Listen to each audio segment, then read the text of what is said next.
bandiraɓe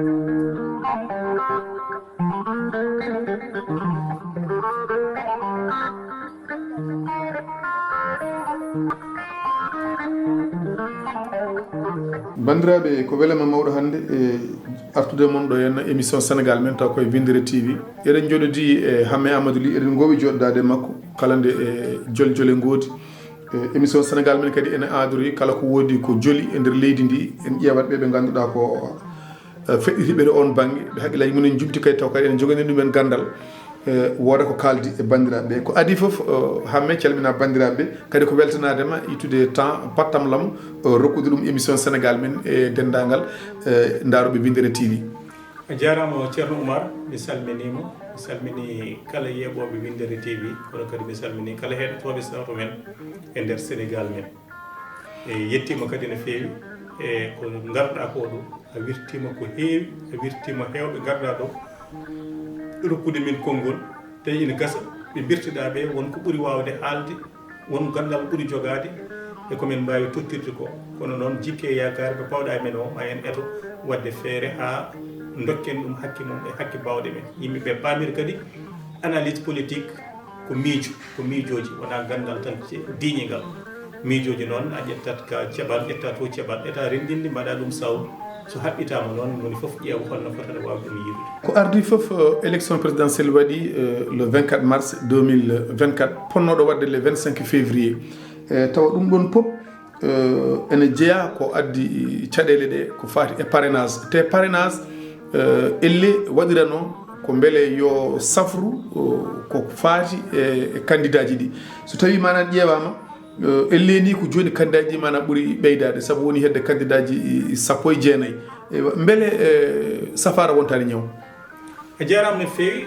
safara eɗen mbawi wiide wontani ñaw saabu parrainage bonani kono noon koko foti e kala ha sappitede yurnitede e satede e fewnitede ha ɓuuri kadi yuɓɓude enen foof en jejjitani wonde en mbaɗi ɗo élection goto doggi arɓe ɓe jeeyde élection o timmi doggi 49 nden ni ƴeewa anda neɗɗo o wawa ƴettude carte 49 ɗum so waɗama ma taw wotoɓe ɓe pamɗat ha sakkana feere mon foof wadde yo ƴettu ko famɗi foof carte 5 kono ɗum kadi safrani caɗele ɗe saabu ina wawi addude jumri ina wawi addude wonande yimɓe jiita bindi walla ngal jiiɗi men moƴƴani walla ko way noon juumodirde e ko jiiɗano wadde ko mbaɗa ɗum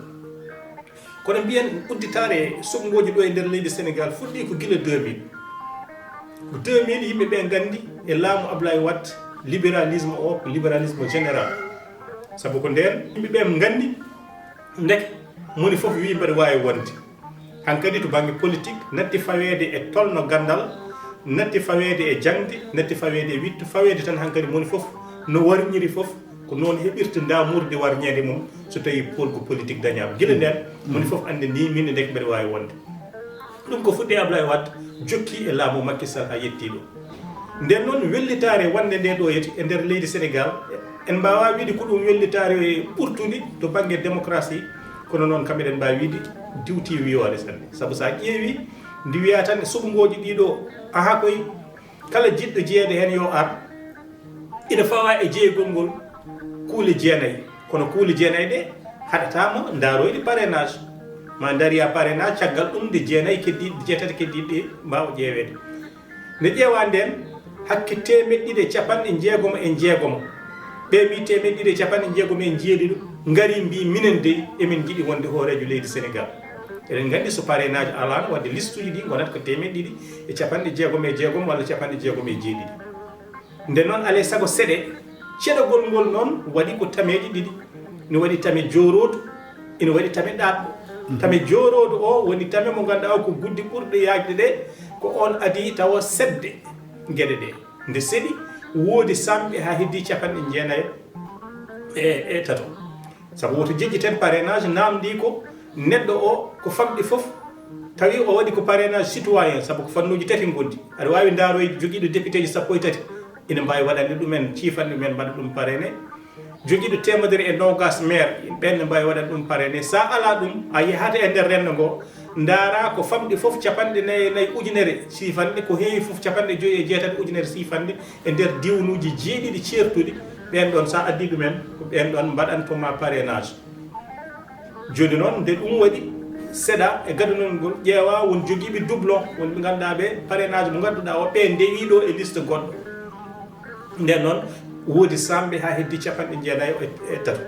capanɗe 93 ɓe kadi dutti e ceɗo ɗimmu lofu ɗimmu ngu kadi yaltina hen noon nogas ɓe ngannduɗaa ɓe wiyaɓe ko ɓeeɗo conseil constitutionnel jaɓani wonde parrainage men no moƴƴi nogas noon lawake foɗodirteɓe e nder 18 millions ina heewi sanne ko udditare e fofandu démocratie tonni ɗon noon kono noon ina heewi sanne caɗele parrainage noon wona tan e kuulal ngal woni wona hen ko woni e kuulal parrainage ngal kono won goɗɗum woni e politicien en yahoɓe waɗoyde parrainé ɓe saabu won totturoɓe gam waɗanede parrainé won totturoɓe ngaalu waɗanede parrainé woodi won settiɓe ɗum wonɓe ganduɗa ɓe kadi sa tottani ɗumen mbaɗantama parrainé kono kadi ganden neɗɗo no wawi wadde parrainage taw firtani ko on o wotonoyto ɗum addani ni mataw keweɗi parrainage o mi waɗana Oumar parrainage mi waɗana Hamet kadi parrainage hayso tawi won kuulal bingal jomum no wawi sokede hen hakke duuɓi ɗiɗi no wawi sokede hen kono ngal kuulal eɗen gandi rewaka e kala ko wawi hen wonde ella o nan ɗon ella o nane e waɗoɓe ɓe e waɗanteɓe ɓe manquement kadi woni wasani ella woodde e fannu no kuulal ngal no ngal tefirani saabu hay CEDEAO waɗino wullitango yo Sénégal yurnita parrainage mum o hayso tawi kamɓe yiyande mabɓe wonano no yirani e kala ko wayno wonde parrainage o kadi ina jeeya eko addi dilli eko addi sababuji ha ɓe hen mbi min ndiwama min potani riwtede saabu kelɗe men gaddunode hay ƴeewede ƴeewaka te ella o wona e amen wona e kele amen wawi woni koye machine aji mabɓe ɓe mbiya naggam ɓe mbiya naggam ko wayno wonde foof ɗeesi addude jibru ha ɗum jibru mum mbi sikki kañum addi jibru adduno en hay ka ɗo gonka politique ɗum élection ponnoɗo wadde le 25 février o nde o riwrete taw heddi tan ko waktuji seeɗa ko heewi fof ɓurata waktuji sappo campagne mana fuɗɗo o riwta beele diwtugol makko ala caɗele cattuɗe walla gantu manan mo addi e élection mana baɗaɗo le 24 mars o aha kay waɗi kay te kadi diwtugol ngol ni no diwtuɗo o hono hoorejo leydi ndi sifri ɗum ni haaldi ɗum ni ko ɗum battane woni ko ɗum conséquence ɗum wona sababu kono noon ko battane ko ganduɗa ko sababuji politique daɗɗuɗi ɗum ɗi o haali ko haalol ko faati e daɗɗude ndi kono ko adi ɗum foof ganden hankkadi ngol ɗon diwtugol kala nde ngol laati kala ko aroyto yeeso hankkadi fewata ɓuri tentude dirtingol ngol no mbiruɗa ni koko ari ha ñoosi campagne électorale no wiye no fuɗɗo hande jamma min wi walla no fuɗɗo janggo ko nden dirtingol ngol waɗi heblinoɓe e foof hankkadi gueɗe cokki ɗi bonan te eɗen gandi hoorejo leydi waɗi abrogé ko kuulal ngal ƴettuno gam noddude suɓotoɓe e suɓateɓe ngal o waɗi ɗum guila nogas e jeenayyi lewru novembre noddi ɗum ɗon so tawi o ari ha yettima ɗo o wi mi dirtini ɗum ina moƴƴi dalillaji ɗi kaale kono dalillaji ɗi o haali ɗi foof mi si en cikkani wonde so ina poti wonde sababu saabu wona ngol ɗo woni gadunol ko sugngoji ina dirtine kono ko ngol woni gadunol e oɗo fannu mo sugngoji ina dirtine e o fannu ko ngol woni gadunol e nder tarih leydi Sénégal mo sugngoji ina dirtine holko woni dalillaji ɗi ko witeɓe spolié des candidats rokkale spolié mbi jaɓani sabu naggam jaɓani sabu parrainage mumen no limirani wona noon sabu kele mumen ƴeewaka jaɓani sabu won yimɓe mbaɗi hen mbiya ngala fichier électoral te nana jogui carte men no mbaɗi ko wotoɓe jaɓani ɗum ko gueɗal woodi kadi langa mo ganduɗa ka kañum e hoore mum holliri wonne ndo riwirani jaɓani woni landa PDS kañum e wondiɓe mum ha uddite damal jiɓru eko feeñi kamɓe udditi demal jibru eko feeñi ko suuɗi less noon ina gasa taw ko moggue politique ɗi hewɓe mbawa andude kono ko kamɓe jeeɓe goytoyi wonde candidat mabɓe no riwirani wona laawol ɓe goyti wonde goto e candidat ji ɗi yaltini ngaalu gam sodde ɗiɗo e jeeɗuɗo hellifaɓe woni nde 7 sage ɓe on ɗon tumaɗo ko Amadou Ba wonno ɓe kaali ni ko milliard uji 3 ɓe kaali rewi koye junggo kaari gam wawde yettade oɗo tuuma woni flagrant tawde hankkadi inde haalama hen inɗe kalama hen to guila tuumaɓe ɓe mbaɗi hay tuumaɓe ɓe mbaɗanama kalama hen addi haala ɓe mbiya ɓe uddito e commission d' enquête addat jibru hakkunde deux institutions woni sembeji ɗiɗi pouvoir uji ɗiɗi yaaruɓe to banggue lennugol kuule woni assemblée nationale e yaaruɓe to banggue ñawoji woni pouvoir judiciaire horeji leydi ɗi wi ko ɗo tugni gam riwtude sumgoji ɗi e sikki men noon tawde omo andi hol conséquence hol battani mum hol battani ɗum ɗo ko jogori jibinoyde saabu sa dirtini hen waktu goto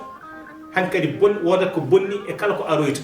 sako noon dirtinde tawa a haalani holnde mbaɗoyta eɗen cikki ɗum ɗon kala ko addi jibru ndu foof addi jibru ndu ko dirtingol sumgoji ɗi dalillaji kaalaɗi ɗi kadi ko dalillaji poɗɗi wonde suspensif fotani wonde tawde ɗum ɗo ko tuumo mo ganduɗa o so tawama wonani nden no wayata tawde ne wawi tawede wonani woppu kuulal ngal yaha woppu yimɓeɓe naata e campagne électoral woppu yaha goppel yaha ɗum ɗon ko wawi fawoyroyade koye jomum ne wawi fawoyade jomum e kala nde commission d' enquête yaltini gueɗe mum ɗum ko hollirde wonde ndeɗo jumri ko kañum hankkadi woni tatande deltide e dendagal ko joli ko ha sumgoji ɗi hankkadi jagga ɗo joguiɗen ɗo ella wasani wonde e conseil constitutionnel saabu nde dirtine nde opposition kañum yeehi wullitoyi wi hoorejo leydi ala dalilu ala wawa dirtinde élection oɗo wonno ɗo conseil constitutionnel jooɗimo dumunno juɗɗo nde fuɗɗi wiide ɓen aha kay on kaali gonga oɗon dumunno juɗɗo ñaama ko e nder campagne électorale ponnoɗo wawde hadde en yettade nde poɗɗen ɗe yettade ɗo en gueɗel gonguel nguel ella conseil constitutionnel goɗɗo ko yeehi ha wiya ina waɗe dialogue national dialogue o waɗa e nder dialogue o jaggi ɗiɗi lewru juin ko nden mbaɗoyten sumgoji conseil constitutionnel ɓe waɗa wullutami wi aha sumgoji mbawa yawtude 2 avril wadde kay tawde conseil constitutionnel ne anduno sumgoji mbawa yawtude 2 avril yooɓe kala ɗum guila e communiqué mabɓe gadano guila rejet mabɓe gadano soɓe riwtugol gadnogol soɓe mbino wawa diwtude 2 avril nden assise national assise o hayso jooɗima ma andu wonde wawa diwtude ɗon sako noon wiine jaggoyo 2 juin sabu korka sabu maggal sabu gammu sabu julde taske sabu julde korka eko abbitine eko abbitine woni ni mijinoma ha décembre sa mijuno ko sappo e joyi décembre jagguno ndi yehde assemblée nationale ɓe jaggi ko sappo e joyi décembre ko caggal mum ɗum riwta nde ɗum riwta watta assise nationale ɓen jaggi lewru juin kono foof hankkadi diwti adde saabu so tawi yeehi ha 2 avril hoorejo leydi oɗo hankkadi natti gardigo mum natti dagade holko wawi jolɗo ɗo wawi jolɗo tan ko hoorejo assemblée nationale arde lomto so heewi lebbi ɗiɗi so famɗi lebbi ɗiɗi so heewi lebbi tati lomtugol ngol kadi ko ngam yuɓɓinde sumgoji te conseil constitutionnel ina andi tawde tan suuɓima ɓeɗo nogas so wona goppuɗo hen ñawɗo hen walla mayɗo hen hay so tawi woto fuɗɗitima ɗo e duuɓi tati nogas e kañumen tan jahata wadde jibru ndu nan e hoorejo leydi dirtinɗo kono nan haye conseil constitutionnel gandinno soko mbawno salade wawno salade kadi ne wawno andinde yimɓe guila adan on mbawa diwtude ɗo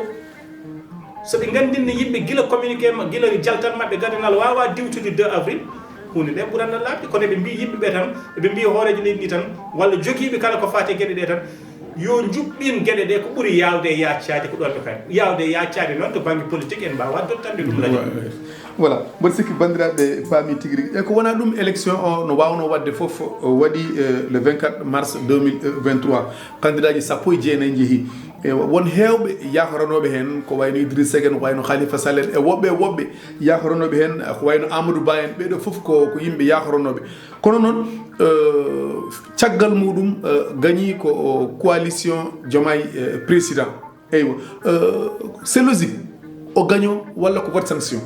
ɗum sa ƴeewi tarik duuɓi sappo e ɗiɗi Macky ɗi ala ɗo ɗi certi e tarik duuɓi sappo e ɗiɗi Abdoulaye Wade so wona e jofirde nde jofirde nde tan certi seeɗa ko wayno certi tan ko nde Macky wi mi waɗani 3e mandat kono so ay so wino mbeɗa wadde 3e mandat no Abdoulaye Wade fuɗɗorino ha no yaniri ko noon o fuɗɗorto o yanirono joni noon o hayti wadde 3e mandat o addi koolaɗo makko o addi mbeelu makko oɗo garɗo komo Allah waɗi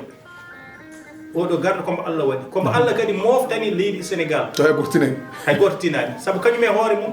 meeɗa jottorade e nde ñalade ina wona hoorejo leydi Sénégal ko Allah noon waɗata lamɗo kala mo Allah waɗi kadi ala ko neɗɗo wawi hen aɗa wawi noon dillinde sababu e kala gueɗe